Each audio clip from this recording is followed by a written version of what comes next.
সুদূর আমেরিকা থেকে সম্ভবত একজন প্রবাসী বোন তিনি আমাকে এসএমএস করেছেন, ভাই আপনার এই আজানের জবাব দেয়া সংক্রান্ত ফজিলত শোনার পর আমি একটা প্ল্যান করেছি, প্ল্যানটা ঠিক আছে কিনা বলবেন। আমি তার প্ল্যানটা শুনে জাস্ট অবাক হয়ে গেলাম যে আমি নিজেও তো এইভাবে চিন্তা করে আমল করার কথা আমার মাথায় আসে নাই। তিনি আমাকে বললেন, ভাই আপনার এই আলোচনা শোনার পর আমি মক্কা শরীফের 5 ওয়াক্ত নামাজের লাইভ আজান শুনি, যেটা আমার জন্য আমেরিকার মতো জায়গা থেকে একটু কঠিন হয়। যে ওয়াক্ত একান্ত না পারি, ঘুমের কারণে বাদ যায়, সেটা ভিন্ন। বাকিগুলো আমি বাসা বাড়িতে থাকাকালীন সময়ে রেডিওতে বা হয়তো অন্য কোনো উপায়ে তিনি তার লাইভ আজান শুনেন। মক্কার লাইভ আজান, মুয়াজ্জিন সাহেব আজান দিচ্ছেন, শুনে ওই লাইভ আজানের জবাব তিনি দিচ্ছেন।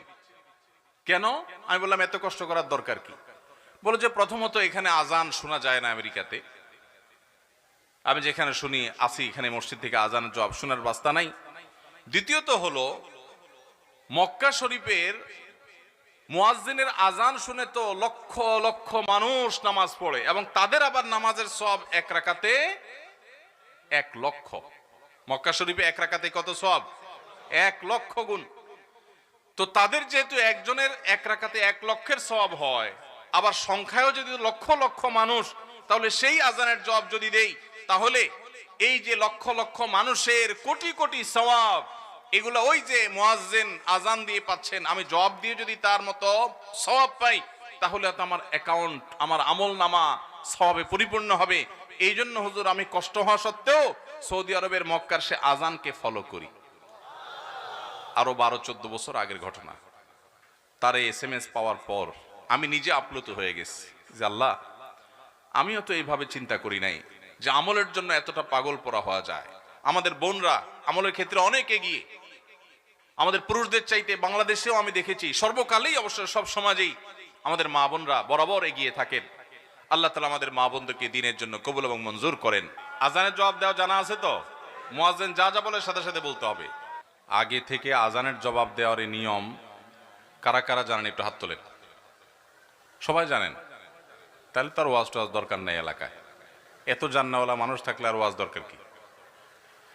তাহলে আজান দেওয়া, আজানের জবাব দিতে হয়, এটা সবাই জানেন, কিন্তু আমলের বেলায় মাত্র অল্প কয়েকটা হাত উঠছে। এটা কি ভালো না খারাপ? তাহলে যেটা জানি সেটা আমল করতে হবে। তাহলে আর ওয়াজ করে আমি কি লাভ হবে? আমিও তো ওয়াজ করে থুয়ে যাবো, আপনারা আমল করবেন না, তাহলে লাভ হবে কি? আমল করবেন ইনশাআল্লাহ।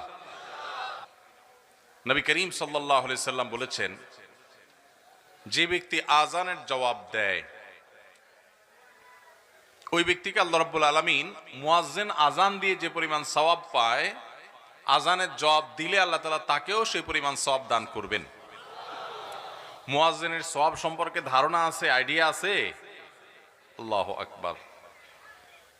ইমামতি মর্যাদাপূর্ণ কাজ, কিন্তু সওয়াবের বিচার যদি করেন, আজানের এত বিপুল পরিমাণ সওয়াব আছে যে আজানের মর্যাদা যদি আমরা জানতাম, মহল্লাগুলোতে মুয়াজ্জিন নিয়োগ দেওয়া লাগতো না।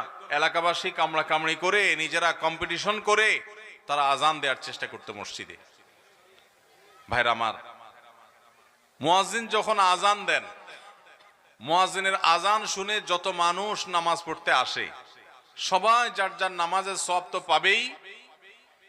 মুয়াজ্জিন সাহেব তার আজান শুনে যেহেতু সবাই আসছে, তার ডাক শুনে যেহেতু আসছে, তার আহ্বানে যেহেতু আসছে, এই জন্য যত মানুষ তার আজান শুনে নামাজ পড়েছে, তাদের সবার সমপরিমাণ সওয়াব আল্লাহ তাআলা মুয়াজ্জিন সাহেবকে দান করেন।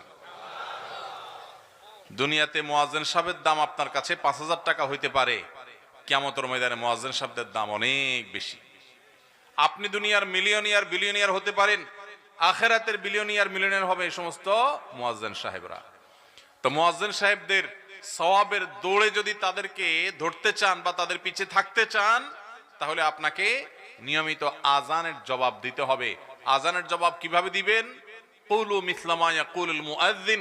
সহিহ মুসলিমে নবী করিম সাল্লাল্লাহু আলাইহি সাল্লাম আজানের জবাব দেয়া শিখাইছেন। কিভাবে আজানের জবাব দিবেন? আজানের জবাব দেওয়া দুই ভাবে, এক হলো মৌখিক ভাবে, আর এক হলো আচরণিক ভাবে।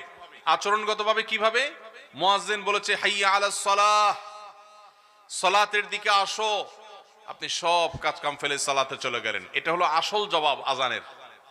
এটা হলো আচরণগত জবাব, আমলি জবাব। আর মৌখিক জবাব কোনটা? মুয়াজ্জিন যা যা বলে আপনিও তা তা বলবেন। মুয়াজ্জিন আল্লাহু আকবার বলে শেষ করলে আপনি আল্লাহু আকবার বলবেন। মুয়াজ্জিন আশহাদু আল্লা ইলাহা ইল্লাল্লাহ বলে শেষ করলে আপনিও আশহাদু আল্লা ইলাহা ইল্লাল্লাহ বলবেন। মুয়াজ্জিন যখন আশহাদু আন্না মুহাম্মাদুর রাসূলুল্লাহ বলবে, আপনি তখন কি বলবেন? এক ভাই বলছে সাল্লাল্লাহু আলাইহি সাল্লাম। আপনারা এটাতে কারা কারা ভোট দেন হাত তোলেন। নাই, ভোট নাই এটার পক্ষে। আচ্ছা, তাহলে এবার কথা শুনেন, মনোযোগ দিয়ে শুনেন। মুয়াজ্জিন যখন আশহাদু আন্না মুহাম্মাদুর রাসূলুল্লাহ বলে, তখন আমরা আশহাদু আন্না মুহাম্মাদুর রাসূলুল্লাহই বলবো। কারণ নবী করিম সাল্লাল্লাহু আলাইহি সাল্লাম নিজে শিক্ষা দিয়েছেন, ওই যে সহিহ মুসলিমের হাদিস, তিনি বলেছেন মুয়াজ্জিন যখন আশহাদু আন্না মুহাম্মাদুর রাসূলুল্লাহ বলে, নবীজি বলেছেন ওইটা শোনার পর তোমরাও বলবে আশহাদু আন্না মুহাম্মাদুর রাসূলুল্লাহ। তাহলে আজানের জবাব দিতে নবী করিম সাল্লাল্লাহু আলাইহি সাল্লাম যেভাবে শিখিয়েছেন সেভাবে দেব নাকি মন মতো দেব? মন মতো দিলে কি সওয়াব হবে?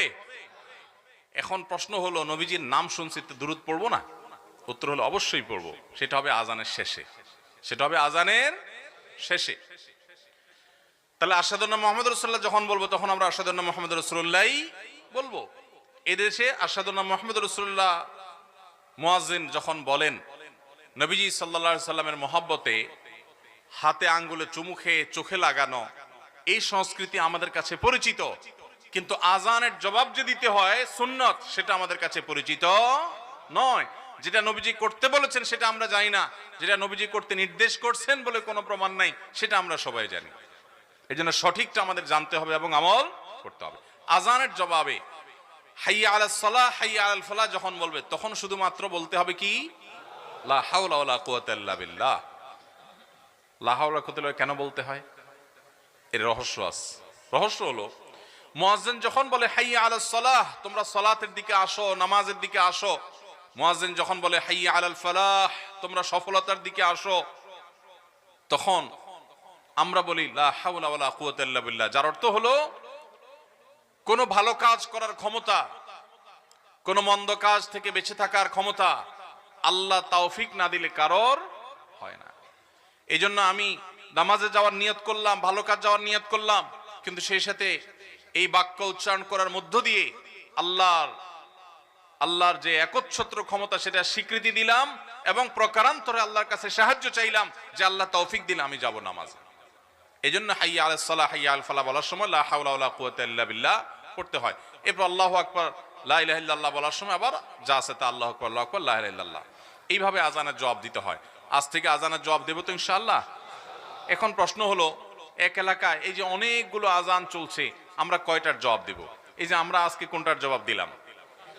সবচেয়ে কাছের যেটা আমি শুনতে পাইলাম, সবচেয়ে নিকটবর্তী যেটা আমি শুনতে পাইলাম, এটা দিলাম।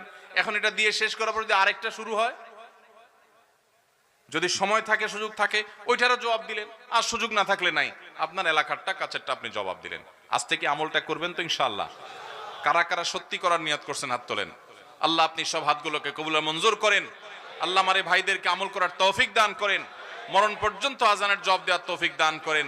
শুধু মুখের জবাব নয়, শারীরিক জবাব, মসজিদে উপস্থিত হয়ে জবাব দেওয়ার তৌফিক দান করেন। মাশাআল্লাহ। এই একটা আমল যদি আজকে জীবনের তরে সাথে নিয়ে যেতে পারেন ভাই, বাস মাহফিল সাকসেস। আমরাও এখান থেকে শিক্ষা গ্রহণ করব, নেক আমল করার ক্ষেত্রে কম্পিটিশন করব। একটা আমল আজকে শিখলাম, মৃত্যু পর্যন্ত যেন এটা না ছুটে, চেষ্টা করা যাবে।